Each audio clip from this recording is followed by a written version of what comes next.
Welcome to Wednesday, Secular Soapbox Day here on the Skeptic Haven Network. I'm your host, Mike Wiseman. Today's topic will be coming out as an atheist. As always, I'll be joined by my favorite co-host, Apostacie. Today's special guest is David McAfee. Don't forget to like, share, and subscribe, and support the show on Patreon.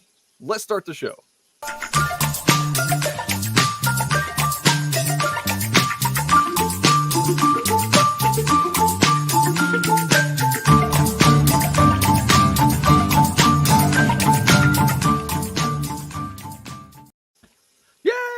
Welcome to the show, everybody. David, Apostacie, thanks for showing up, guys. David, thanks for joining us today. I hear you wrote some books. Thank you for having me. And yeah, I've written a few. Just a few. Yeah, tell us about that. I've written 8 total books. I think the one that we're talking about today is Hi, I'm an Atheist, what that means and how to talk about it with others. And it's, that's a very descriptive title and subtitle there. It tells you exactly what the book's about. But a lot of people do think that the book is just about talking with your family about coming out as an atheist. And in reality, it's more about all the various interactions that we have on a day-to-day basis, whether that be professional, educational, or familial. All those different interactions, there's a chance that it could come up at any time. Absolutely. Even at work and everything, man. Yeah, for sure. So what do you say would be let's get the good stuff out of the way here. What's the best approach? What do you see as the best approach to coming out as an atheist? So this is a topic that's highly dependent upon each very specific circumstance. That being said, there are some general, more vague recommendations in the book, such as, a lot of non-believers, especially those of us who came from a religious background, tend to be a lot of pretty aggressive, even when it comes to these interactions with believers in our family or loved ones. Even when I was, younger, I remember that I would start conversations and they would turn more into arguments. And so the book, it has more of a conversational, polite approach. And it talks about how to get people to actually listen to you, not necessarily to convert them or whatever, but at least just hear you out and hear that just because you're an atheist, that doesn't now mean that you're a Satanist. It also doesn't mean that you are some sort of an amoral character now. It literally has nothing to do with who you are on an ethical level. And just basically how to have a successful discussion of just that basic concept. Absolutely. I think that's important because I know when I first brought up that word to my husband, even though I would say throughout his life, even being married and us going to church, he had a hard time believing. But even when I said, I think I'm an atheist, his eyes kind of got big and he's like, I don't know if you are. Like, have you thought about that? And I'm like, it's not what do you picture when you think of an atheist? And when he told me exactly, he's like, he basically pictured like a Satan worshiper and like someone eating babies. And I was like, it's nothing like that. So I think the word atheist still has such a misconstrued connotation to it. So reading this book really helped even me be able to say that word because it was scary. It's a big, scary word to be using. Yeah. It's like you're coming out as an atheist. You're saying that word. It took me forever to say that word. Yeah, for sure. David, how was that for you? How was the coming out for you? My family was pretty much okay with it after a while. My grandparents were actually fundamentalist Christians who believed every single word of the Bible. So they had the biggest problems. But even then, by the time they passed away a few years after that, they had accepted me and they still loved me. And so there weren't any lingering issues there. And it's part of that is why I wrote this book, was that I went to college for religious studies. And I graduated and did very well in the religious studies program at UC Santa Barbara. And then I applied to the master's program and I was being interviewed by the dean of admissions, who had recently come from a theology school as opposed to a religious studies secular program. She Googled my name in front of me after having several classes with me that I got A's. she Googled my name and saw the cover of my first book, Disproving Christianity, Yeah. and turned to me and said, "I need to word this carefully, but you won't fit in with our department's milieu because you're an atheist activist with an axe to grind." And I was just like, whoa, this book has nothing to do with my education. This is literally something that I wrote in my own time separately. Didn't matter. I never even got to send in an application. I was pre-rejected, which is a new form of rejection. And so that's actually what caused me to write the book, was because I realized, I'm 20 something, and I thought that I thought I was over all the coming out as an atheist things. And it turns out that I wasn't, because it's something that you have to continually approach. And as far as atheism having that negative connotation, that's absolutely true. And when you told that story, it just reminded me of my best friend who told his mom that he was an atheist when we were in college. And she said, oh, please tell me you're an agnostic. Tell me you're an agnostic. Don't tell me you're an atheist. And he's like, what? Okay. I'm an agnostic then, whatever you need to hear.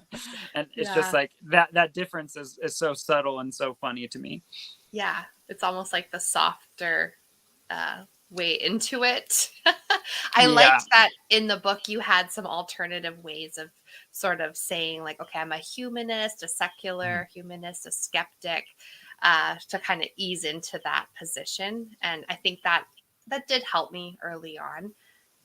But then I realized, no, I'm just gonna kind of confront it for what it is and embrace it. So yeah. Well, absolutely.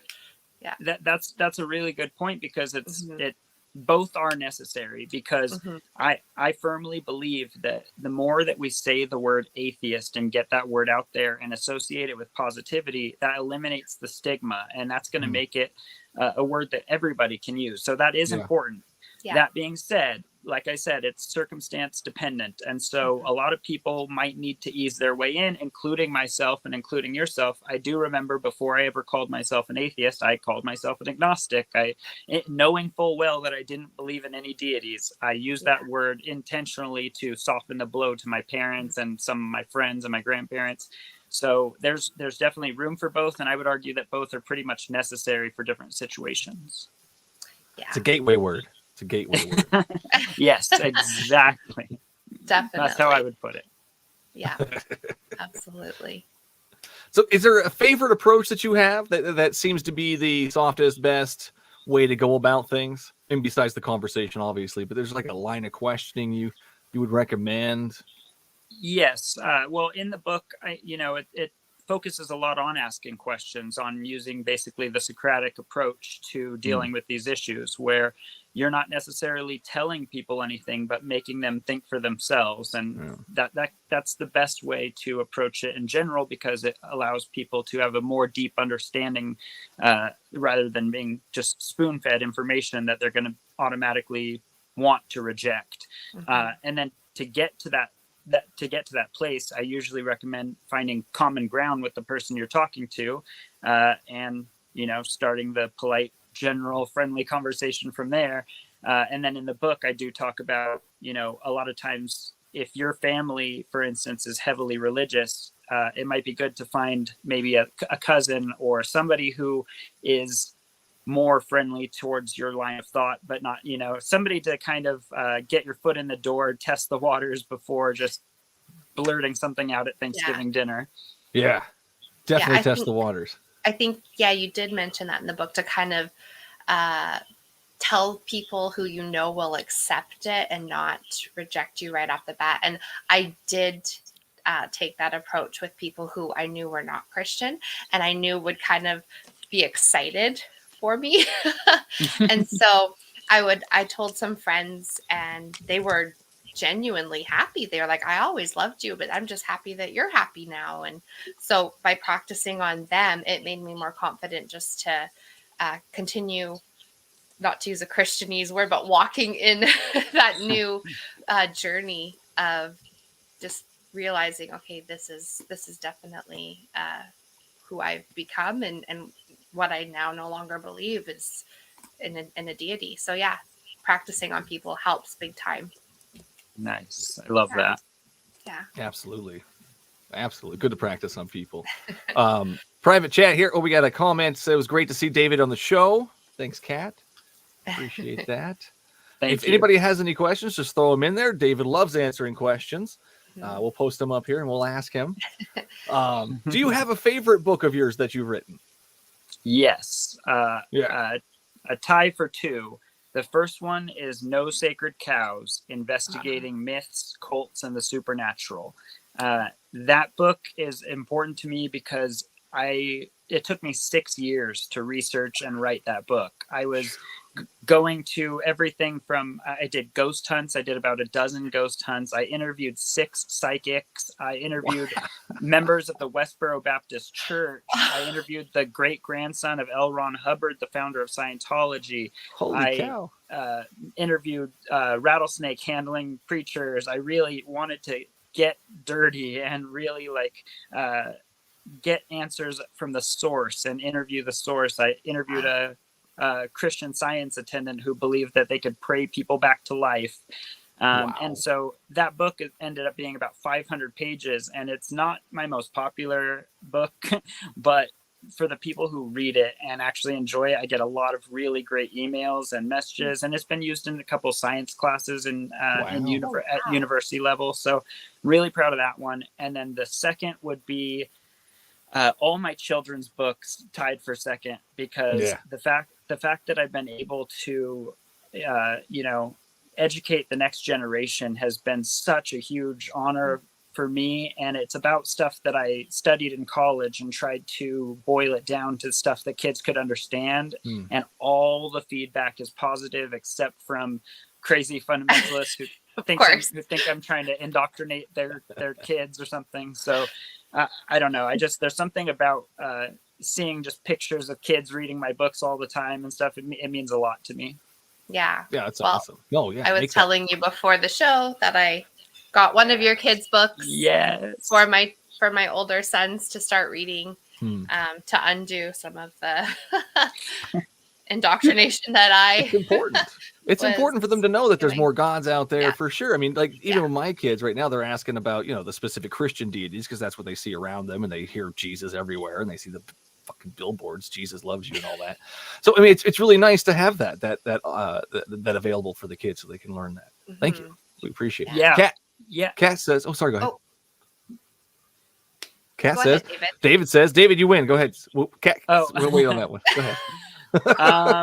Kat. I forgot what I was going to say, so let's move to Kat, and I'll move. Okay, Kat, back to Kat. Okay. The children's books is how I first heard of David. Yeah. So you're making that impression, man. Can you tell us more about the L. Ron Hubbard dude? Oh, yeah. L. Ron Hubbard was a funny guy. He was a fiction writer. He wrote a lot of science fiction novels, and they didn't sell super well. He didn't make millions. He didn't rake it in. And then he's quoted as saying, if I really wanted to make a lot of money, what I would do is found a religion. And about 2 years later, he founded Scientology. Oh, you mean it's not truth? Oh, no, David, no. Don't say it. At very first, he actually founded it in opposition to the psychiatrics and psychology. That entire world, he thought that they didn't know what they were doing. They were anti-scientific, and he made something that opposed them. And then he turned that into a religion, making Dianetics basically the Bible. And it includes a lot of his science fiction. There's aliens and spaceships, very specific details on the types of spaceships that God can fly around in. And so I interviewed him. Man, I'm blanking on his name. Jamie's his first name, but Jamie is the great grandson of L. Ron Hubbard, and he's a comedian / spoken word poet, and he does a lot of work that specifically talks about his interactions with the Church of Scientology, who allegedly followed him around and harassed him at various times. And it's something that I've followed closely. Scientology is a very interesting religion. So that's a great question, because there's a million. We could do 10 episodes on Scientology and L. Ron Hubbard. Well, I do definitely have a follow-up question to that. I don't know if you've seen, I think it's Battlefield Earth with John Travolta. How accurate Yes. is that to Scientology? Well, let me tell you that John Travolta is like the top, second Scientology in charge behind Tom Cruise, and Tom it Cruise. was That yeah, and it was Yeah, it was an officially sanctioned film. So I would say it's about 90% accurate. It does a pretty good job. And on that note, I just moved to the desert a year and a half ago, and we're building our cabin, as you can see. But before that, I lived in Lake Arrowhead in Southern California in the mountains. And in Lake Arrowhead, 20 minutes below where I was a city called Crestline. And in Crestline, there's a Scientology. I don't even know how to describe what this building is. It's basically it's their archives to keep every file that everything Scientology, everything L. Ron Hubbard, everything Tom Cruise. And they guard this building with guns, and it's supposed to be, this is the building that survives Armageddon, and when the world ends, this building will be standing there, and it has hundreds feet deep vaults with Tom Cruise movies. I wish I were joking too. Oh my gosh! They not only play Tom Cruise movies like in the lobby. I've interviewed people who built the structure and who have worked in there, but they also have deep vaults with water, and then a safe in the middle. And in that safe, there's laser discs from like the 70s of L. Ron Hubbard's writings. And the guy told me, he's like, it's funny, if you took everything in all those rooms down there and compile them onto a disc now, it would be like a thumb drive. And they have all. That's hilarious. All that guarding one thumb drive at the end there. Exactly. Did he happen to say what the draw to celebrities is to Scientology? Power. Oh, yeah. Scientology, very early on, specifically the leaders of the Scientology church said that they wanted to get as close to Hollywood as they could, because they thought that that's where a lot of the real power was based versus even like the political world. And so they got in early with a lot of performers, a lot of artists, and even over the years, that's been a generational thing where the actors will have kids, and those kids are going to be Scientologists because they're raised in that church. And Leah Remini is a good example of she was raised in the church by families of actors. It's a generational thing. And anyone who opposes their top actor, which right now is Tom Cruise, has been allegedly met with harassment tactics and other assorted maladies. Way to go, religion.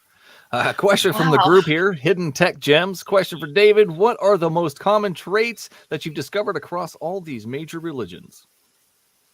Common traits amongst all religions. So a religion has to be a system of beliefs. So they would have more than one belief. And a religion has, 99% of the time will have an ethical component. So like some sort of a code, or before it was the 10 Commandments, it was the Code of Hammurabi, and before that it was the Egyptian Book of the Dead. And every religion, as we go back, has these moral codes, and wouldn't you know it, they tend to match up with the beliefs and the codes of the people who were around at that time. But then they don't evolve is the problem, and as we do, that becomes a serious issue. And so I've said before that I don't think that we should write our moral codes in stone, because then we end up with 10 Commandments, which doesn't condemn rape or slavery, but does have the first 4 about worshiping God and how to worship God properly. Right. Absolutely. Hi, hi, Skeptic Haven panel and chat. Hi. Hi. KCA Randy says David is always a great interview. Nice job, David. Way to go. Nice. Appreciate that. Way to always be a great interview, sir. So are you working on anything currently? Sorry, Stacy. No, go ahead. Yeah, I'm working on quite a few things right now. I am working on a sequel to Maggie and Daisy Explore the Farm, which is another children's book for early readers, 3 to 5. And Nice. that book is about So I can read our that one. dogs. Yeah, exactly. Yeah, thanks. It's about our dogs, Maggie and Daisy, a Saint Bernard and a Chihuahua. So pretty unlikely friends, but they love each other and take care of each other. And the books just basically promote anti-bullying messages. With Daisy, with her missing eye, relies on Maggie to take care of her a lot. So helping others, just very basic positive things. If you don't have a 10 Commandments, then you have a Maggie and Daisy.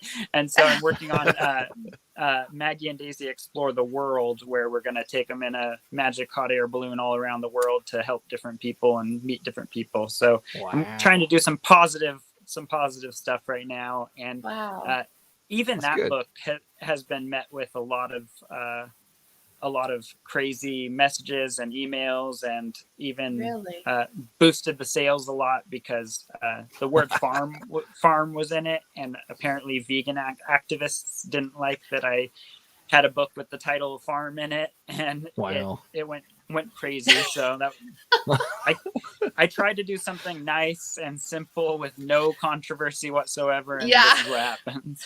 I think it's going to happen no matter what sometimes. No good deed goes unpunished, sir. Exactly. Yep. Mm-hmm. Yeah.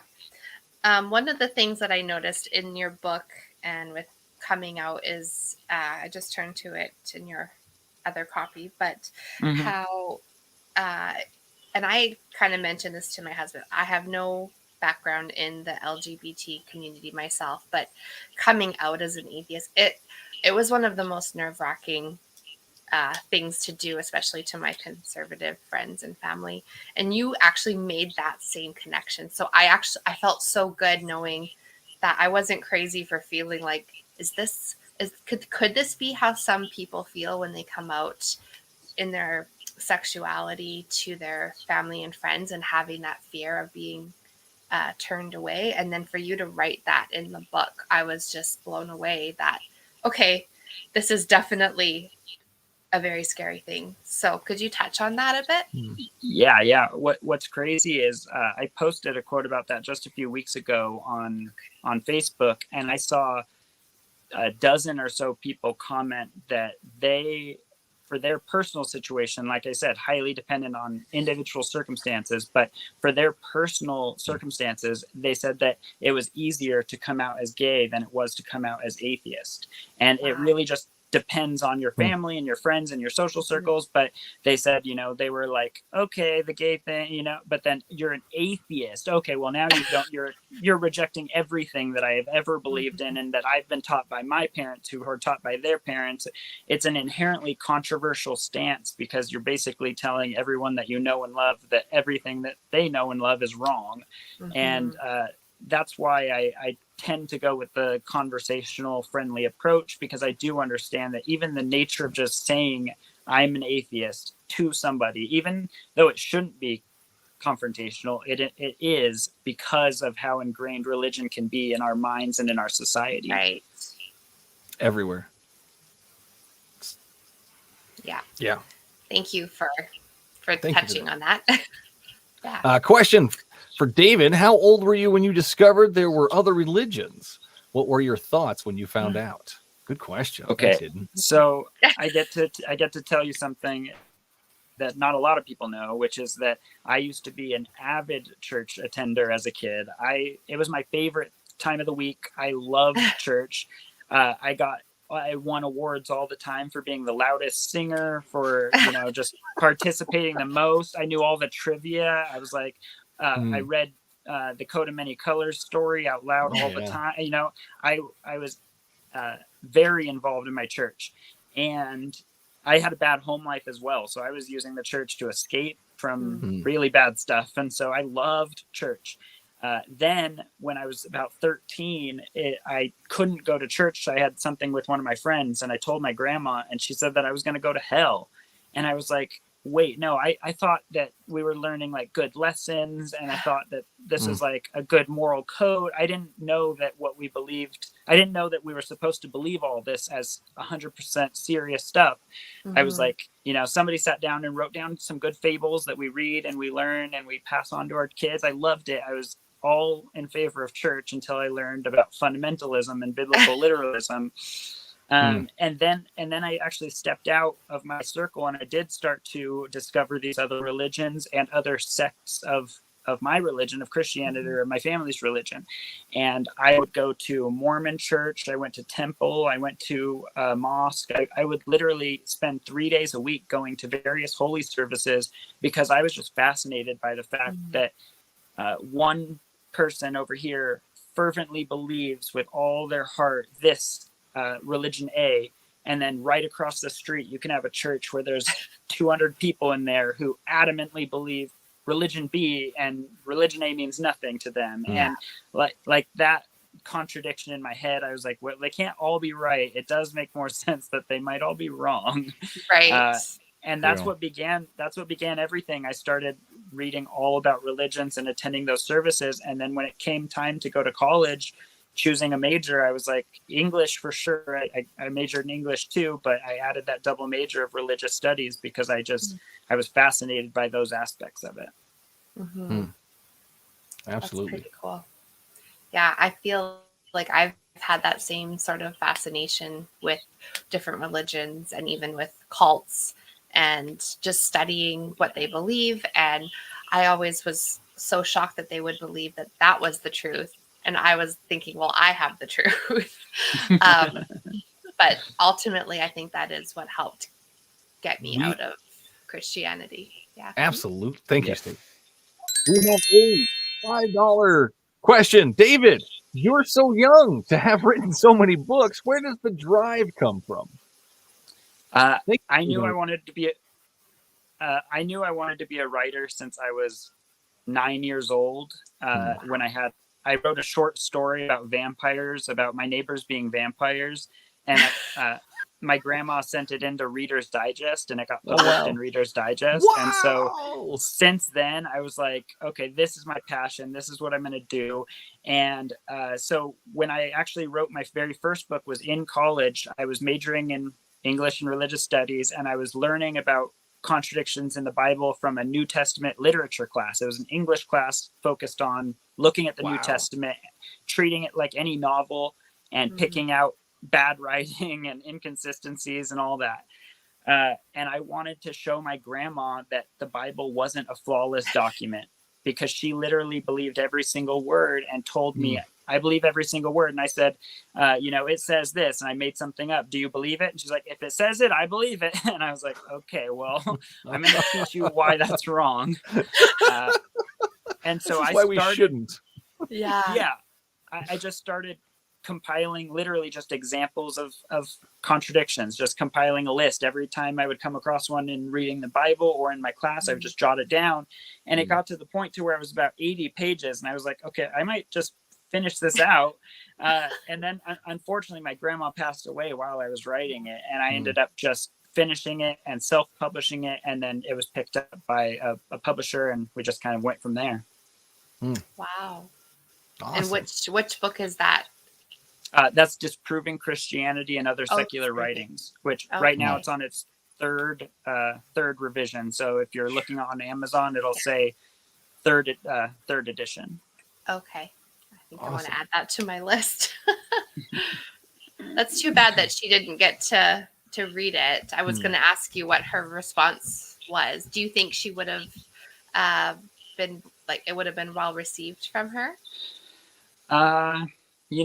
Probably not. No. I want to believe yes, but really she just needed the belief more than anything. And so, in my realistic mind, she probably would have just kind of scoffed it off. But I do think it would have planted some seeds, and that would have been in the back of her mind. In the end, though, when she did pass away, I was right by her side and at the hospital. And she did ask me to pray with her. And I know a lot of atheists who, I told this story on on my Facebook page once, and a lot of people said that they wouldn't have made this decision, but I decided to do exactly what she asked. And I did sit down and pray with her, and the nurse took a picture of us praying together. And I could tell it meant a lot to her, because she did know that I didn't believe, but she knew that I cared more about making her happy than I cared about my non-belief or whatever. Right. Well, I think as a grandson, you did the kind and, compassionate thing. So As a grandson, it is our job to make our grandmas happy. Yeah. I totally understand. Yeah, we've Yeah. all been there for sure. definitely. So the seed planting, though, it's a good question. Have you had anybody that has been deconverted? Have you heard from anybody? How many messages have you received? I'm sure a few. Oh man, yeah. I would say obviously it's a minority of my messages, which is mostly hate mail, but I get a lot of messages, a couple a day, from people who usually just say like, "Hey, I had never even considered a lot of these things," and I'm, not from people saying like, "I read your book and I'm instantly an atheist," but mostly people saying, "I have never thought about these things. I have a lot of thinking to do. I'm not so sold on this whole religion thing." And then, maybe a few years later, in some cases, I do get that other message like, "Oh, that was crazy back then when I was religious. Now I've been on your page as a participating atheist for years." And I'm like, "Yeah, that was cool." I've had people, I've had trolls on my page who, started off by telling me I was going to burn in hell for eternity, who are now regularly on there just as atheists. Amazing. who counteract current trolls. So it is possible. It's basically a matter of time, and like we got on this topic in the first place, it is seed planting, because these discussions and these conversations, they're so deep and have so much background, especially with people who have been indoctrinated their whole lives, that it needs time to adjust and think and ruminate, and then eventually they come to their own conclusion, which may or may not be the same as mine. But as long as I've thought about it with all intention of getting to the truth, then I'm happy. Yeah, causing that ripple, man. Just your little pebble in the water. Awesome. Oh yeah, good job, man. Well, we appreciate it. An atheist in action, those are always nice to see and hear from. Positive atheist in action, at least. Believe in reality question says, have you ever had feedback from putting disproving Christianity disproving Christianity book? I have not ever heard of others doing the same. I have not thought of that. That's genius, though. I did do this thing where I put online something to put in hotels, basically like the top 10 points from disproving Christianity, and to put like in the Bible at hotels, but it wasn't necessarily a bookmark. It was kind of like a full page thing. And then also I made out an online resource that you can also print out for a flyer for people who come to your door, to Jehovah's Witnesses, Mormons, or anything, to kind of give back to them. And a lot of people actually just buy the physical book because it's under $10. It's a pocket guide to refuting biblical literalism, basically. And it's, I think, like 96 pages, under $10. And so I've had people buy in bulk and, give it out to everybody who comes to their door, give it to their family members, leave it out on the table because it has a splattered cross right on the cover. Very eye-catching. Absolutely. Oh my goodness. I love that. No, I definitely, I go to like different places that have Bibles, Sam's Club that has all the, the children's stuff for the Bibles and the adult prayer request stuff. I put in a card. My little Bible says what card, and it's got a little picture of me and some Bible verses on it. No, 100%. I love, that's a great idea. Just spread it, man. Spread it. Oh yeah. Absolutely. Disproving Christianity. There's the link down there. Yeah. Oh perfect. Yeah. That's the flyer. Nice. Check out that flyer. I'm going to do that. That's skills. Yeah. Good. Yeah, no, positive atheism. Spread it, man. Yeah, definitely. I was wondering, because I know that Jehovah's Witnesses are now going back door to door as of September 1st. So I was like, what do I do? Before I used to just say, oh no, I know Jesus. Now you sit down with one of David's books and you go, look, exactly. This is why you're wrong. Now I'm like, what am I going to say? When I was a kid, my favorite thing was to invite them in and talk about their Bible and talk about all the other stuff I had been learning and all the other churches and all the other temples and holy sites and everything, and just talk to them about the contradictions that I already saw as a kid. And my mom, my mom was a former Jehovah's Witness, so I had that experience as well. My dad also was a Mormon until a few years my ago. gosh. Wow. You have like the whole spectrum. The whole smorgasbord there. Yeah. My Holy little cow. sister used to be a flat earther too, so I got it Oh all. my Oh my gosh. God. Wow. Wow. Okay. So she's not anymore though. No, she actually read No. No Sacred Cows and has Oh, it has good. a long section on the flat earth. And Congrats, she also man. yeah, and when she wrote me back after reading it, she was like, "Yeah, I wasn't thinking about it clearly because I had a boyfriend at the time who was heavily into this, and so yeah, your book helped snap me out of it." And I was like, "Oh, cool!" And she dropped the boyfriend too, so win-win. Good. That's awesome. Man, Changing lives. They suck you in. Yeah. Yeah, That's so crazy. Flat earthers. Yeah. Hidden Tech Gem's got another question for David here. How do you personally overcome the thoughts of hell? Did it fall away as you continue to deconstruct the religion, or was it something that you really struggled with? So for me, because I never understood that religion was literal to my family and friends, and I thought it was all just stories, I never had a real worry of hell. I kind of thought, if we do bad, then we reap our own badness, and that's the hell. It's kind of how I interpreted it as a kid. And then when I realized that they believed hell was real, I went right into basically being an atheist activist at 13 and started then. People from high school still contact me and they're like, "So you haven't changed at all."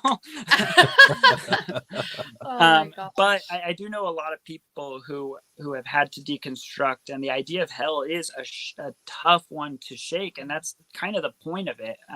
It ensures that people stick with religion because they think they don't want their kids to suffer for eternity. They don't want their loved ones to suffer for eternity. Yeah. What's the answer to that?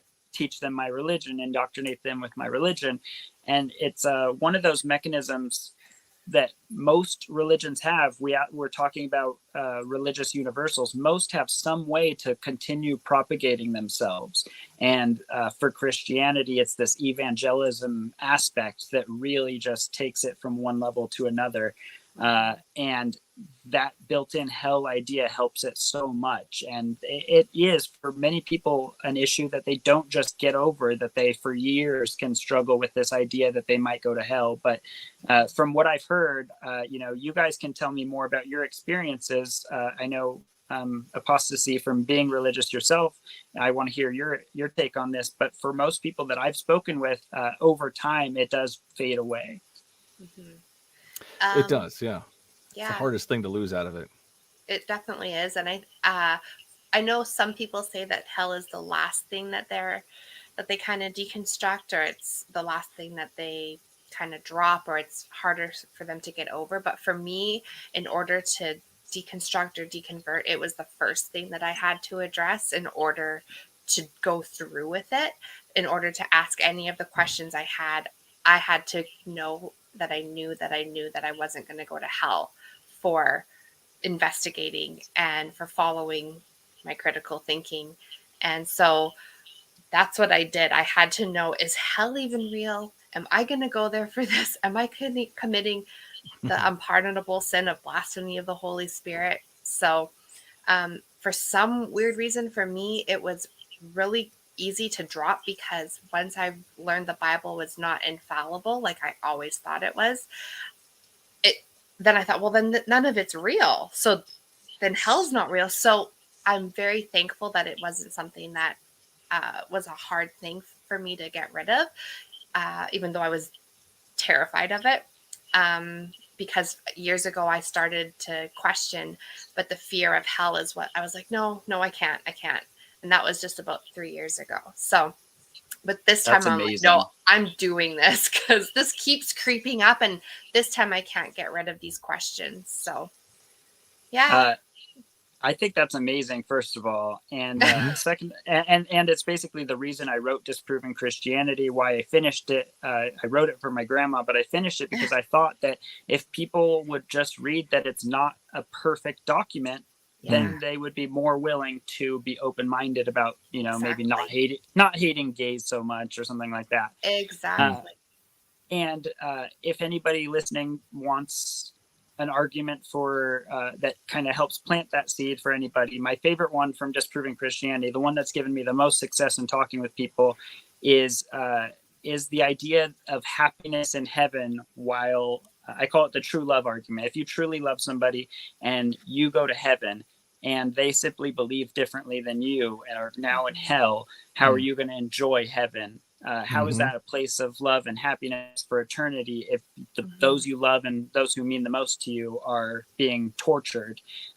And, you know, there are some apologetic answers to that. They'll say like God wipes your memory or something, but I address that in the book. That's and say, would you be as happy without those loving memories of that person? I think that a strong argument could be made that no, you wouldn't be.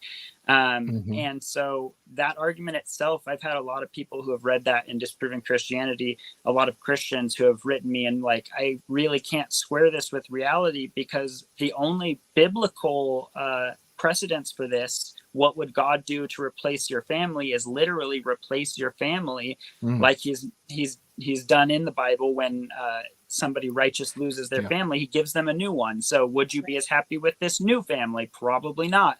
So those are two ways to counteract that argument. Yeah. Also, thank you for that. Same thing. You know, I always use as my grandma in heaven watching me burn in hell. And if that's the case, she's not my grandma. If she's happy watching me burn in hell, I mean, that's if she knows I'm in hell, that's not the same person. So that you have to lose at least a part of yourself if you're going to be truly happy in heaven. Yeah, exactly. Yeah, that's true. Crazy stuff. My mom commented and it was highlighted. Yes, she Sorry, did. David. She just said, hell still freaks me out. I feel so bad. Yeah. Sorry, Stacy's mom. That's okay. I'll have to get her that book. It's a scary thing, man. Especially if you're indoctrinated as a kid. Like, you know, I mean, my skin was going to burn off every day and then be renewed if I just denied Christ in any way, if I was a lukewarm Christian in any way. So that's some scary shit to tell a kid, man. It is. It's hard to get rid of. It's for sure. Yeah. Lucky How David, did you get rid of yours? Yeah. Time. How did you get rid of yours? Time and reading a bunch of books. Disproving Christianity is one of them for sure. That helped me along my journey, of course. But no, a lot of other Christian authors and shows and things like that really helped me just push that aside and realize how fake and make believe it is. Like, you know, I'm not scared of aliens coming to abduct me anymore. You know, but you know, the things you get when you're older, you push it away. I don't know, that house of yours looks kind of like, you know, that typical alien abduction thing. I actually live in a place called Landers, California. We are known for being a UFO and alien hotspot. In fact, they filmed an episode of Ancient Aliens here at one of our. We have a building that was designed for alien. I don't know. There's all kinds of alien stuff here. And the funny part to me is we live like a mile from a military base. And I'm like, you're just seeing lights from these military craft and thinking that they're aliens for years and generations. But, you know, whatever gets tourist dollars, I guess. Yeah. That's how it works. You know, the aliens are interested in our technology. That's why they're always over the Air Force bases. Come on, David. They can get all the way here. They have technology that dwarfs ours. It's like us investigating ants. Like, oh, what kind of technology do you got down here? Look at him digging. So cute. Look at him go. Oh, man. Yeah. Alien anthropologist or something, you know. I mean, it makes sense, right? Alien scientists studying us. That makes sense. Now I'm sold. It's a little convincing. Gotcha. So you're also not just an author and an atheist at work. You're a publisher as well. Yes, Hypatia Press is the name of the publishing company. I believe you might be aware, Michael. I'm not sure. I'm just a little bit. I mean, I've heard of one of your books. I don't know. Maybe the Bible says what? One great one. Yeah. Thank you. I was going to ask what your favorite one you published was, but we got that out of the way. Yeah, I'll just right now at this very moment, it's The Bible Says What. Yeah. All of you should buy it. I bought After you buy David's. Yes, for sure. No, thank you for that, man. I appreciate it, not just for me, obviously, for the obvious reasons, but, you know, just putting more atheist stuff out there, normalizing atheism. And the more people that do it, the better off we are. And the nicer people are, doing it, the better off we are. And I mean, there's asshole atheists and Christians, but I appreciate you for being one of the nice guys. Yeah. Thank you. Yeah, it's so important to me to get the message out there, but it's not one of those by any means necessary things. It is to get the message out there and to get it out there right as well. And your book, The Bible Says What, definitely did that. And I remember when I was reading the pitch for it, and I was like, oh, this is the type that's going to be, like a Disproven Christianity-esque type, in that it's going to help people think about these stories that they've taken for granted or that they skipped over in church or whatever. Yeah. Yeah, absolutely. The things you don't hear from the pulpit. Yep. Yeah. Your publishing company, is it mostly for books like Disproving Christianity, The Bible Says What, or do you publish other types of literature, or is it? The only hard focus we have is that the book is secular. And so we're actually in the middle of putting out a couple of really exciting books right now. There's one that it's not close enough to the end to say the name, but it is going to be a fantasy type book with a lot of angels and demons. And it's the type of book that, if carried out to its conclusion, could make a good show or movie or something like that. It's a really great novel with a lot of good secular atheist themes in it. And so really excited about branching out to other types of books as well. We also have a couple of children's books, atheist children's books that we're putting out, and critical thinking children's books. So yeah, I definitely think it's important to have diversity in that way. Yeah, that's wonderful. I love that you have such a focus on children's books and just teaching them how to think critically, because that's something that you don't get in growing up in the church, right? If you're questioning things, it's because God is testing you, or Satan is tempting you. So, but that's your critical thinking skills coming through. Yes, exactly. We're just a bunch of doubting Thomases. That's all we are. Exactly. Yes, that's what you were told. So, which brings me to my next question here: is why do you hate God so much? Well, he pissed me off one day, and I just held a grudge. He stole my lunch money in high school. There it is. Since then, I've just been carrying out this vendetta against him. Just a big old bully. But also, I don't hate beings that don't exist. Typical answer. What? Great answer. I love that answer. Stacy's mom says, I was taught whatever your worst fear is will be your hell. So for me, fire and spiders, no lie. Yep, right there with you. Stacy's mom, I agree again. Yep. Spiders and fire. No way, man. Thanks. You know that theology is accurate as well, because it's the same as in the show Lucifer. That's the concept of hell in the show Lucifer. So is it? Dead on. Oh, yeah. It's got to be true. Oh, so where did that come from? Is that from like that Gospel of Peter? It's from Dante's Inferno. Oh, Dante's Inferno. Almost all ideas that we have of hell are from fiction that came well after the Bible was written, and people just kind of filled in those narratives with what they believed. But there isn't a whole lot in the Bible about anything that anyone would consider hell, especially by how we define it right now. Mm-hmm. Very vague. Yeah. I remember my mom hearing that and us talking about that and wondering, well, where does it say that?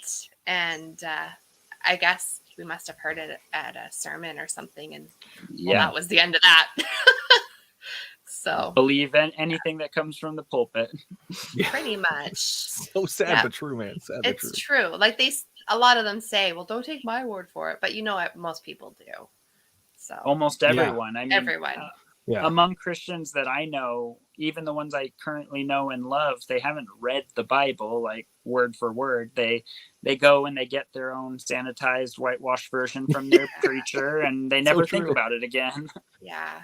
I was actually thinking about how, since I've become an atheist, so many of the stories that I actually never heard in the church that I've heard in the last year.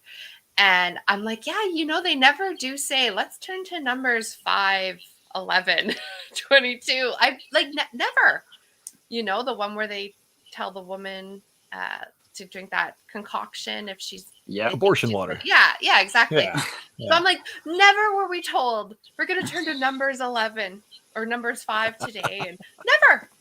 So yeah, it's always the same stories you hear over and over and over again. That's Mhm. what I find. Yep. Yeah. I've also Just found that repurposed.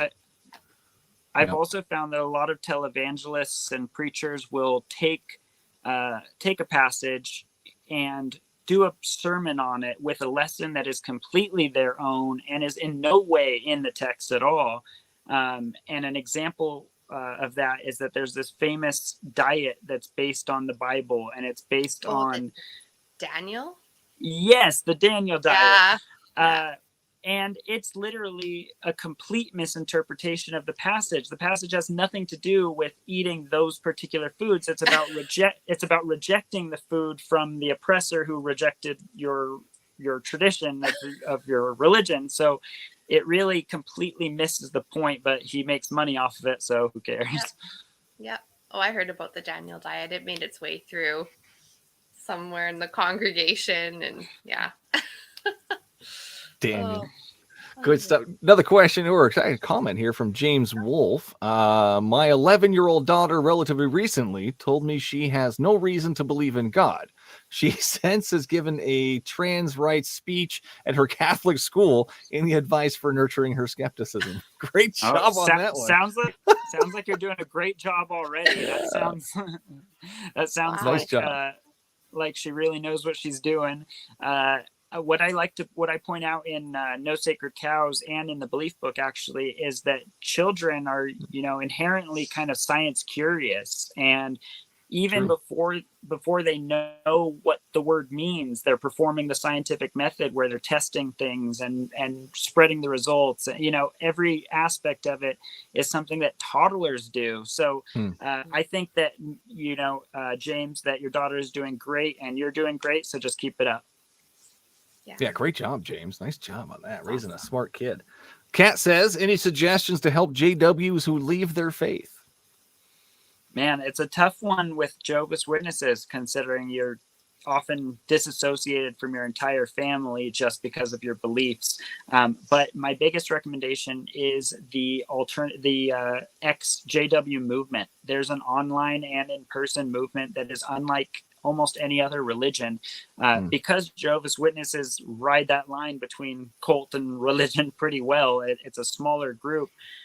People who leave that faith all like to congregate online, and I'm a part of a lot of those communities, even though I'm not a former Jehovah's Witness. My mom was, and so I've been invited to witness a lot of this, and I feel like that sense of community for a lot of people can replace the sense of community that they lose with the church and even with some of their family disassociating from them.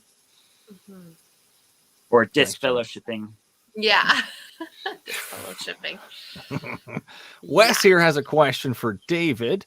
Mentioned in his book something about cults. What are the main larger cults that come to mind? JWs, Mormons, are these cults? Yeah, like I said, those two are examples that I would say do ride that line. But it is also true that the only difference between a religion and a cult is the size. There's no other difference. Christianity, the biggest religion in the world, was once a cult. It was actually a cult of Judaism. It was a Judaic cult in the first century. And that is how it was defined. And right now, if you look into the history of Christianity, it'll say, started as a Judaic cult and blah, blah, and it was a small group of people who had a charismatic leader who had these thoughts about what might happen in the future and revelations. It's the definition of what we would call a cult. But because it attained power in Rome and because it was able to spread throughout the world, it is now not only a religion, but the main primary number one most practiced religion in the world. So size is the only difference. So Mormons and Jehovah's Witnesses are kind of on that line, and Scientology is closer on the cult line. Right. That makes sense. Yeah, Scientology. Go Tom Cruise. Question for David. Hidden Tech Gems. Did you learn about the ancient Sumerian religion? What did you learn about the ancient Sumerian religion? What were your thoughts on it, if you have? I'm not exactly sure what religion that's in reference to, only because I can think of a couple Sumerian myths that I am aware of. But so I guess no is the answer to your question. All right. Great question. Thanks. Sum that up. Did you have any? I know you're atheist author all the way. I'm sure you've read lots of atheist books. Do you have a favorite Christian author? Wow. Favorite Christian author. Damn, that's hard. Anything you've read that's like, okay, I have a favorite Christian author who doesn't write about Christianity, and that's Father Nathan Monk, who has a big social media presence, and he just put out a book, I think it launched today, where he's, I think it's more about like the Russian church, where he used to be involved in the Russian church, and he's now a former preacher, former minister, whatever, and he still uses the Father in Father Nathan Monk, and a lot of current people in the church get mad at him for that because he's a former, and he's like, nope, I'm still using it. And I just love who he is as a person. I love the attitude of like, I'm just gonna keep calling myself Father because why not? I can reclaim that part of myself if I want to. And then he's pro rights for everyone and all the good stuff. So yeah, he's cool. Oh, that's good. Well, that's a good you. person to learn about. Yeah. Yeah. Check out his new book. Yeah, thank you for that. Someone said, what about Tolkien, J.R. Tolkien? Lord of the Rings, I'm guessing. Oh yeah. I do like the Lord of the Rings series, and there are some very simple and easy to pick out Christian concepts in a lot of our shows and movies, a lot of things that we don't think about. We actually, through Hypatia Press, just published a book on the Chronicles of Narnia and all the various religious influences and all the racist influences, sexist influences that are in these children's books from C.S. Lewis. Yeah. Oh, wow. I loved Narnia growing up. Right? Yeah, all the books. The book is called Bedtime with Bitsy, and it's about a parent reading these books to their daughter, and then over time kind of realizing they need a little more explanation so that she doesn't subtly pick up on some of these lessons that are anti-women or anti-anything else. Narnia. Did you ever read those books as a kid, David? No. No. I remember reading part of the Lion, Witch, and the Wardrobe. The Lion, the Witch, and the Wardrobe. And, and I remember I specifically, it sticks out where he's asking for Turkish delight, and I remember like, what is that? Like, I don't know what that is. I always wanted to eat it. It sounds delightful. Yeah, it does. Sounds delicious. Yeah, there was I don't know if you guys have it because I'm in Canada, but we have a chocolate bar. I can tell called Turkish Delight. Yeah. Oh, great. Don't you know? That is the most embarrassing thing. Okay. What are you talking about? No. Please don't. Okay. There's a chocolate bar that we have, and it's like a jelly type thing covered in chocolate. I don't know if you guys have it, but it's called jelly. Turkish Delight. Yeah, it's like a hard jelly. Gelatin thingy. Yeah. I want it. I want 10 of them. It's so good. Oh my gosh. I'll send you some. It's so good. And it's that's why I took Delight. This interview. Yes, it's for the free candy. Delight. Yeah. But it's not the traditional stuff from like the UK, but it's what I love. So interesting. Anyways, Never knew that was a thing. Yeah, we have different candy up here. You can only eat it if you're in a wardrobe. Yes. Or in a lion. Person. Yeah. Or in a lion. Exactly. Oh man. All right, David. Well, we're coming up on the end here. Thank you so much for that, Stacey. Any closing arguments? Any last words you want to say? Advice for anybody? I'm just happy that these conversations are happening, because the more people who talk about coming out as an atheist, who mention the word atheist, who let people know that they're an atheist in a kind manner, it just eliminates that stigma. It makes it easier for more people to be open about who they are as people. And, we're considered a pretty extreme minority, but I don't think that those stats really add up. And I think there are a lot of people who, if they weren't scared of the repercussions, or even if they just knew the definitions better, might be more willing to call themselves an atheist.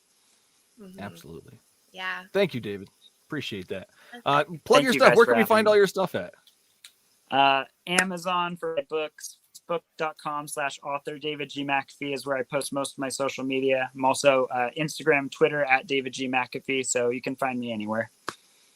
Awesome. Thank Stacy, you. where can we find you at? Instagram, Twitter, TikTok, and then here on Wednesdays. Yeah. I love that TikTok stuff. One day, I'll figure it out. Me too. One day. One day, maybe when the kids, I'll have them figure it out. It takes a lot of thinking and creative juices flowing. So, but yeah, it's fun. I made an account. I made an account on TikTok. Yeah. TikTok. Yeah. I made an account on TikTok. Perfect. It's the delicious smelling relative of TikTok. Love it. There you go. Sounds better anyways. Awesome. Thank you, David, so much for being here. Stacy, thank you so much for being my favorite co-host. You can find me at thebiblesayswhat.com, where my book and my show is available. Don't forget to like, share, and subscribe. You can also support us on Patreon. Until next week, spay and neuter your pets. See you then. Thank you, guys.